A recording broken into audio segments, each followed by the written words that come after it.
Assalamu alaikum jami'an and good morning. This is the first, as Michael said, Asia House conference in Saudi Arabia, and I'm really delighted to be here for three reasons. First, in a world of profound geopolitical and geoeconomic change, the future of global trade is this year more than ever at the top of the international agenda. Second, this is our country's, as Michael has said, first presidency of the G20, to which I have the honor of contributing in a very small part as chair of the B20 Trade and Investment Task Force, one of whose co-chairs is HSBC Chairman Mark Tucker. And third, on a more personal note, this event, organized by Asia House, is sponsored by the newly merged Bank of Saudi British Bank and Al Awwal Bank, which I have the honor and privilege of chairing. As you know, Asia House is chaired by Stephen Green, an old friend with whom I worked when he led HSBC, and who was kind enough to invite me to this event. Before beginning, though, I would be remiss if I did not also extend a special thanks for a dear old friend, Abu Henry, Shard Cooper-Coles, Group Head of Public Affairs at HSBC, and his team for their invaluable support to the B20 Task Force and to me personally. Asia, trade, growth, and globalization. Not long ago, it all seemed so rosy. The great financial crisis was behind us. Emerging markets were growing rapidly. Developing markets weren't far behind. Global trade was growing, not as quite as rapidly as we might have hoped, but still very fast by historical standards. And globalization was proceeding at a pace in so many fields, from data and digital to standards and supply chains. But, and in history of human development, there is all too often a but. We now know that all was not as it seemed. In Britain, America, across Europe, in parts of Asia and Africa, there were regions, communities, and individuals who had been left behind, or felt they had been left behind, in the global race for greater prosperity and connectivity.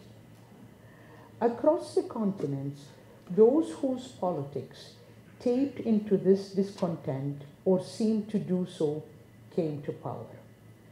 The many real benefits that globalization had brought were forgotten, and barriers which so many of us thought had been coming down started going up again, emotionally, intellectually, culturally, and sometimes even physically.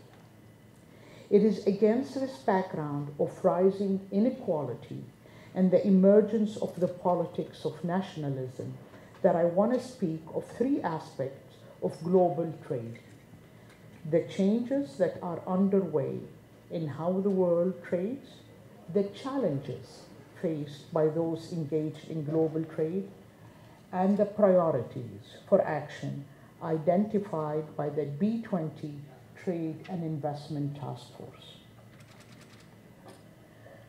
The first big change is supply chains.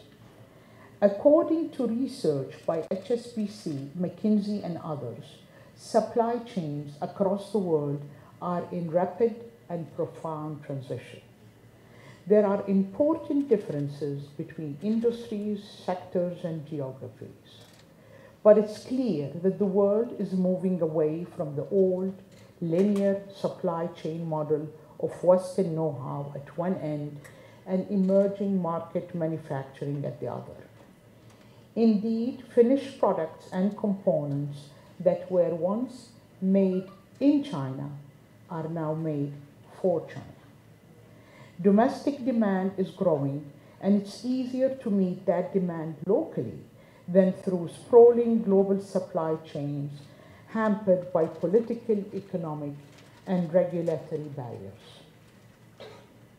Against that background, firms, some 97% of them in one recent survey, are planning big changes to how, when, and where they make and deliver the products their customers want.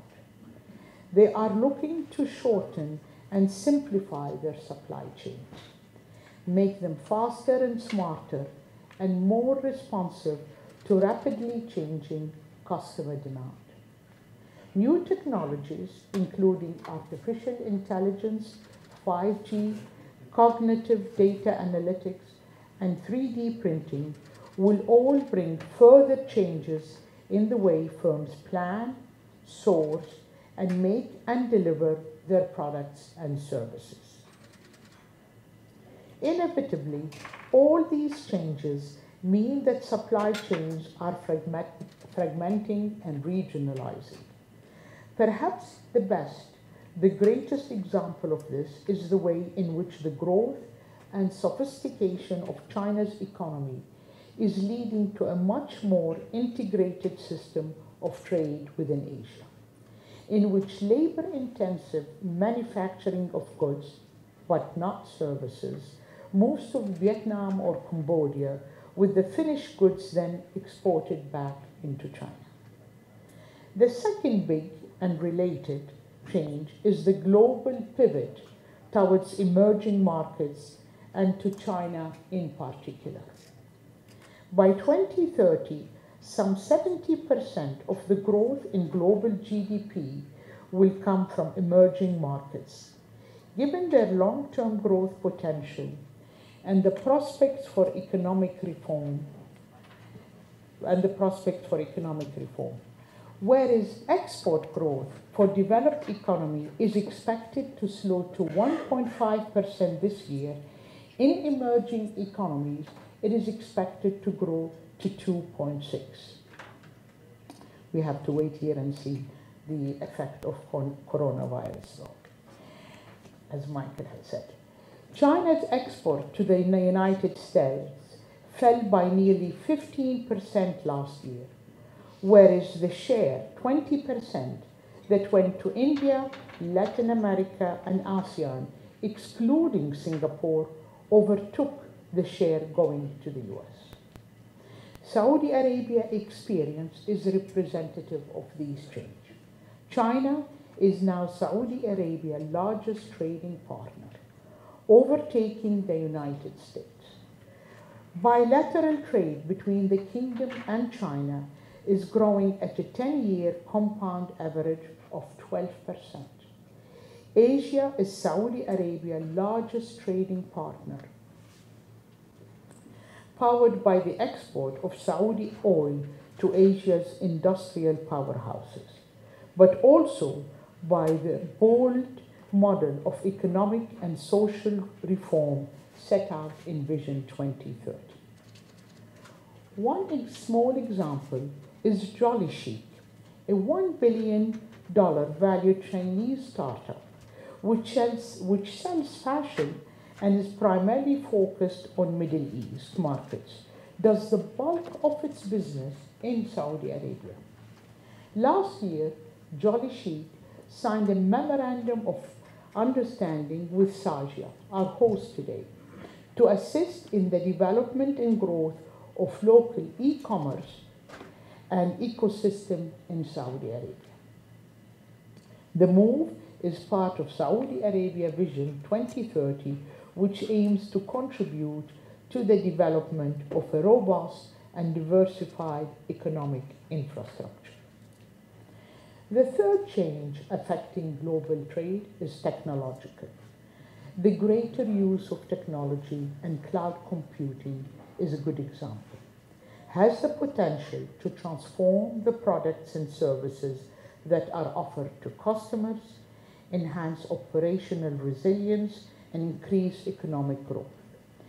It also has the potential to transform financial intermediation and the traditional financial system, and thus trade, especially in services.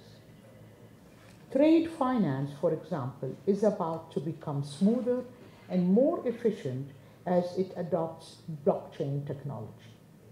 And please forgive me, but I cannot resist sneaking a plug for Saab.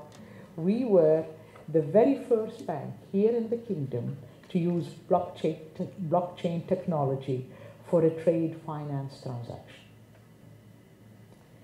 As governments and global institutions grapple with trade issues, they will need to come to grips with issues by the new technologies, the growth of e-commerce, and changes in financing and financial intermediation.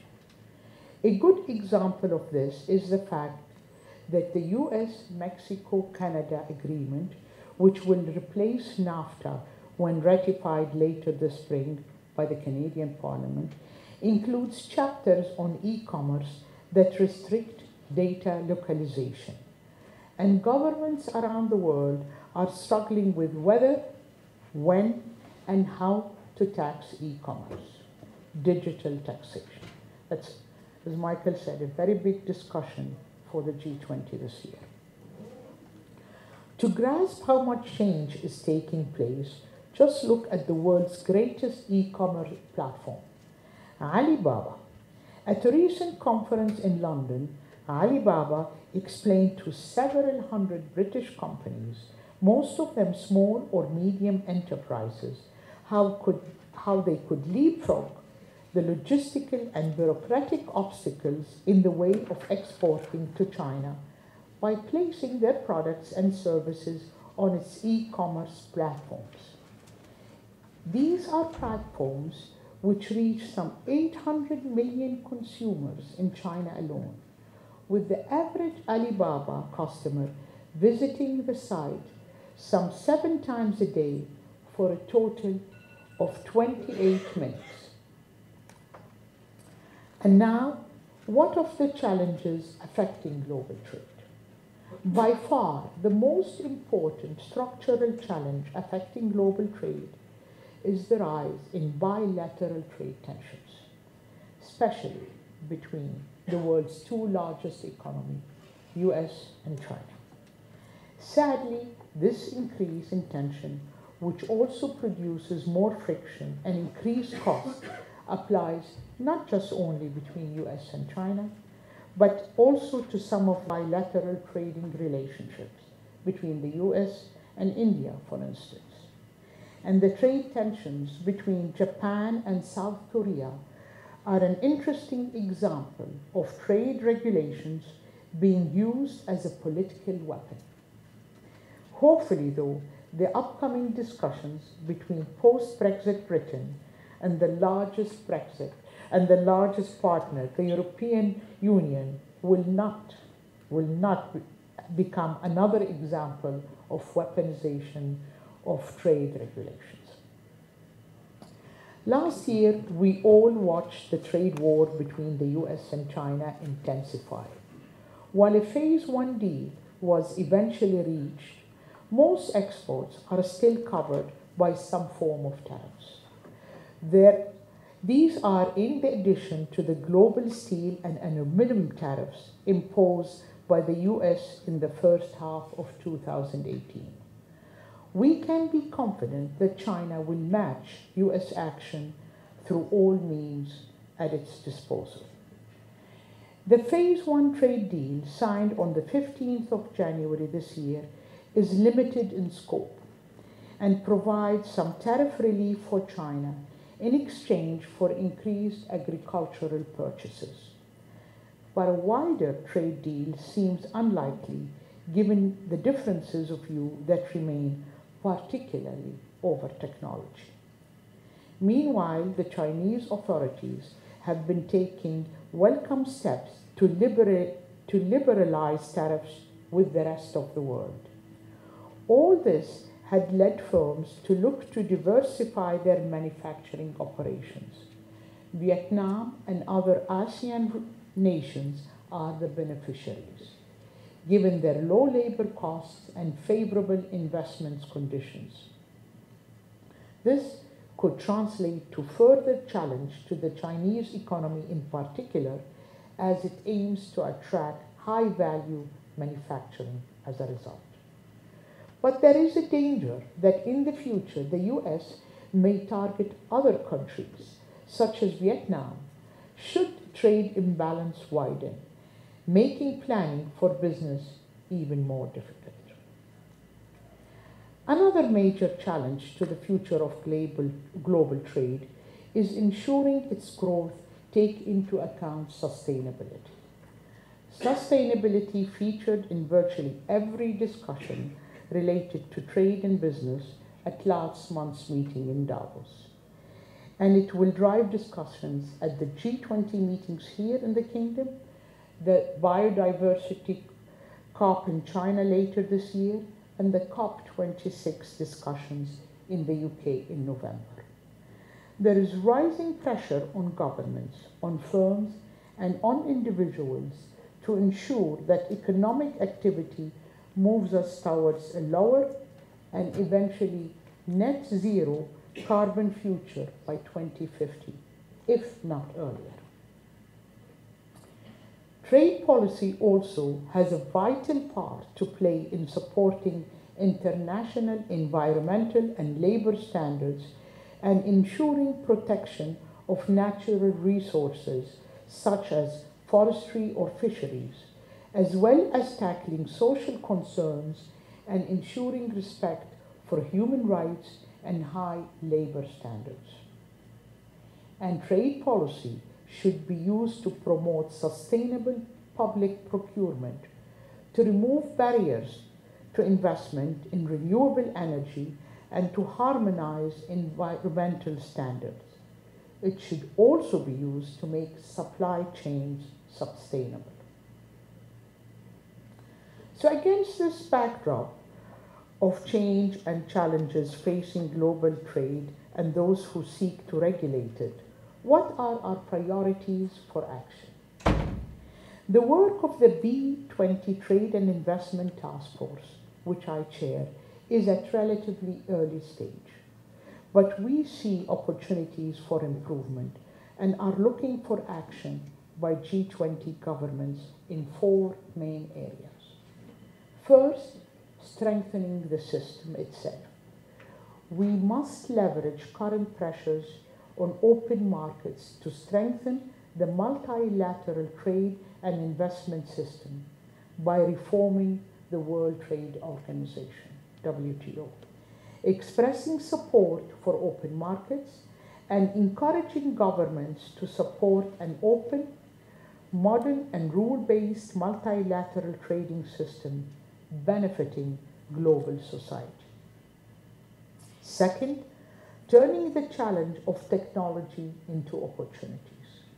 Governments, firms, and individuals need to promote digitalization and global trade by establishing multilateral trade framework for digital trades while staying attentive to being inclusive and open to diversity.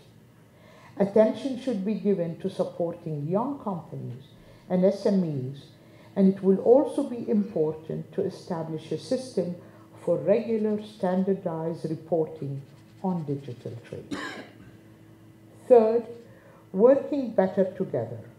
We all, starting with governments and the international bodies who regulate trade, need to do much more to strengthen joint initiatives for trade and investments by launching negotiations for an international investment facilitation agreement, by improving access to trade finance, and by strengthening investment opportunities, especially in travel, hospitality, and tourism, which are so important to international markets. Fourth and finally, sustainability. We need to do more, much more, to make international trade and investment sustainable, to close the financing gap, to achieve the SDGs, and to monitor the impact of trade and trade agreements on the climate.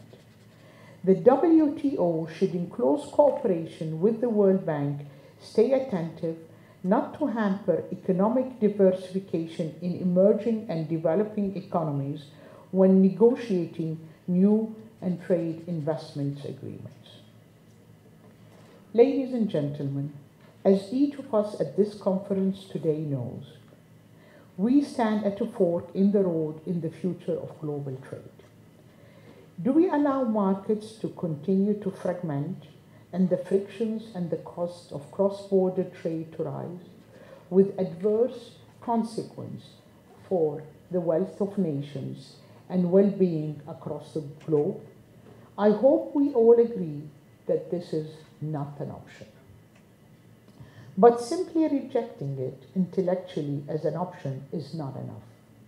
We all need to do our bit to help address the real challenges our political leaders face, to explain why protectionism is never a long-term solution, and why we all benefit from a rising tide of free and fair international trade.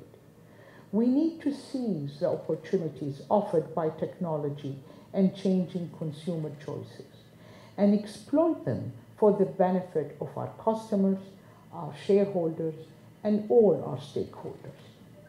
I know this call to action is embraced by the B20 Trade and Investment Task Force, and I remain impressed and encouraged by the strong sense of shared purpose and shared faith exhibited in our discussions. So I have every reason to believe that this same call to action will most likely be delivered to our leaders in our final set of recommendations. And it is my sincere hope that they will embrace it with the strong sense of purpose and conviction exhibited by the task force members. Ladies and gentlemen, thank you very much for giving me the opportunity to share these thoughts with you this morning. Thank you.